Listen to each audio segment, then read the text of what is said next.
il va falloir sortir des traités européens. Et il faut que vous en ayez la possibilité. Mais sortir des traités européens, c'est une formule qui ne dit pas tout. Nous sommes la France, nous sommes un très grand pays. On ne peut pas faire l'Europe sans nous. Dès lors, notre responsabilité n'est pas seulement de nous protéger nous-mêmes contre les traités européens, mais de le faire en accord et en harmonie avec les autres peuples d'Europe, ce qui est compliqué à organiser. Il ne suffit pas de venir, soit comme les partis de gouvernement, paraît-il, qui n'ont aucune espèce de programme autre que celui que la Commission européenne a écrit pour eux, qu'ils s'appellent socialistes, qu'ils s'appellent républicains, ou ce que vous voulez, leur programme, c'est celui de la Commission européenne, et ils ne feront pas un centimètre à côté. Mais si vous ne voulez pas de ça, on ne peut pas non plus vouloir de cette sortie des traités par le nationalisme, la xénophobie, la détestation des autres. Nous sommes le parti de la paix. Mais nous, les internationalistes, qui n'avons jamais accepté qu'une construction européenne puisse être autre chose qu'un instrument pour rapprocher les peuples. C'est nous les premiers dans l'histoire, derrière Victor Hugo et les autres, qui voulions cette Europe pour que cessent les guerres. Et celle que nous avons créée est en train de provoquer des guerres. On voit bien que c'est une tâche historique immense qui ne se laissera pas enfermer dans 2-3 slogans. Mais il y faut la volonté ferme d'avancer et de savoir de quel côté on veut aller. La perspective d'une élection de Jean-Luc Mélenchon, c'est un mandat clair sur un programme qui, cette fois-ci, est très clair sur, alors, sur la question. Dites-nous clarifier, parce que moi j'ai du mal à comprendre. Tout sera expliqué à l'avance. Donc les gens choisiront en connaissance de cause.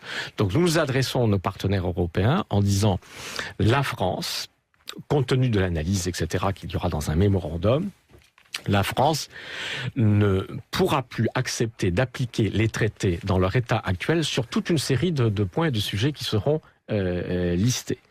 Et donc, nous demandons à nos partenaires européens d'ouvrir une négociation pour refonder effectivement l'Union européenne sur un vrai projet, en les prévenant par avance que la question n'est pas de savoir si nous allons rester ou sortir, etc., parce que la question est très claire. Nous ne pouvons pas rester dans le cadre de l'application actuelle des traités. S'ils ne le font pas, Monsieur Généreux, parce qu'il reste 30 européens. secondes pour comprendre. Alors, s'ils ne le font pas, qu'est-ce qui se passe? Alors, d'une part, ils le feront probablement parce que la France, ça n'est pas Chypre. On ne va pas imposer un blocus financier à la France. Et il n'y a pas d'Union européenne sans la France. Il peut y avoir une Union européenne sans le Royaume-Uni. Mais si Mme Merkel dit non. Mais Mme Merkel ne dira, personne ne dira dit non. Qui va dire non à la France, qui dit écoutez, nous on veut rester dans une nouvelle Union européenne refondée. Donc il n'y a pas de non. Il n'y a pas d'option non. À la fin, si, bien sûr qu'il y a une option non. Elle est inscrite dès le départ. Et qu'est-ce qui se passe? Nous vous prévenons, nous ne resterons pas dans l'application actuelle des traités. Et donc, si vous refusez la négociation, eh bien la première étape, c'est que la France, éventuellement d'ailleurs sans sortir, désobéira unilatéralement des traités et des premières mesures immédiates, par exemple sur le contrôle des mouvements de capitaux, acteront la désobéissance aux traités européens. Ce que les Français ne savent pas, c'est qu'on n'a pas le droit de s'opposer à ces directives, puisque nous avons accepté un traité. Un traité, c'est pas un torchon. Un traité, c'est quelque chose de sérieux. C'est comme un contrat. Si d'aventure on refuse de mettre en œuvre les directives européennes et les clauses du contrat, il faut savoir qu'il y a un coup de bâton qui nous attend. Il nous est déjà arrivé. C'est que la Commission européenne, en vertu des traités européens, doit saisir la Cour de justice de l'Union européenne qui siège à Luxembourg pour violation des traités. Et à ce moment-là, la Cour de justice, ce sont des magistrats européens qui regardent les traités à la loupe, qui regardent les directives et qui demandent ensuite des comptes à la France, mais c'est vrai aussi au Luxembourg, à l'Italie, à la Grèce, à Chypre, à la Finlande, et qui leur disent bon, est-ce que vous avez appliqué? Montrez-nous. Et si effectivement les juges constatent qu'on n'a pas fait ce qu'on devait faire, à ce moment-là, ils nous mettent des injonctions de faire, des obligations de faire avec des astreintes financières. C'est arrivé sur l'affaire des OGM, par exemple. C'est-à-dire qu'il y avait la France avait l'obligation d'introduire les OGM venant de Bruxelles et elle ne le faisait pas. Parce que les députés ne voulaient pas voter à l'Assemblée. Vous voyez, donc on est resté dans cette situation. C'est votre exemple. C'est ce que M. Mélenchon appellerait désobéir aux directives. Mais qu'est-ce qui s'est passé?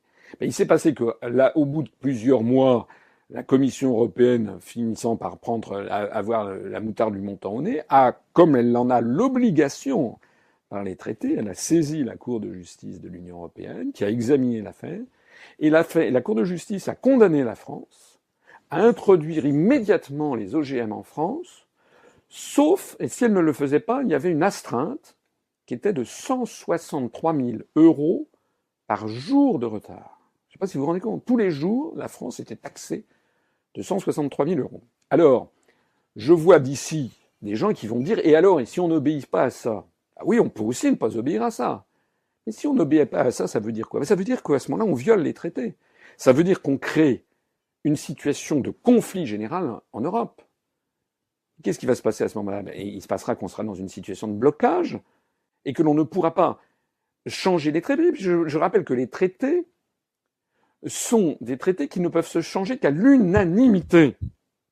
Donc, qu'est-ce que ça veut dire quoi? Ça veut dire que la France sera sommée par les autres États d'appliquer le traité. La seule conclusion d'une telle partie de bras de fer, ce serait soit que l'on accepte la corde au cou de revenir avec les autres, soit qu'on en sorte de l'Union européenne. Mais on en sortirait à ce moment-là dans les pires conditions, mais on serait mis à dos tous les autres. Ce que nous proposons, nous disons, mais il y a un article dans les traités, dans le traité de l'Union européenne, le TUE, qui s'appelle l'article 50, qui prévoit justement comment on peut sortir posément, gentiment, sereinement de l'Union européenne, parce que le traité prévoit une clause de sortie, c'est d'ailleurs une obligation pour tous les traités internationaux. Donc pourquoi ne pas faire ce qui est prévu par les traités? Pourquoi avoir une approche conflictuelle qui ne pourrait mener qu'à une explosion générale et à des conflits majeurs avec les autres?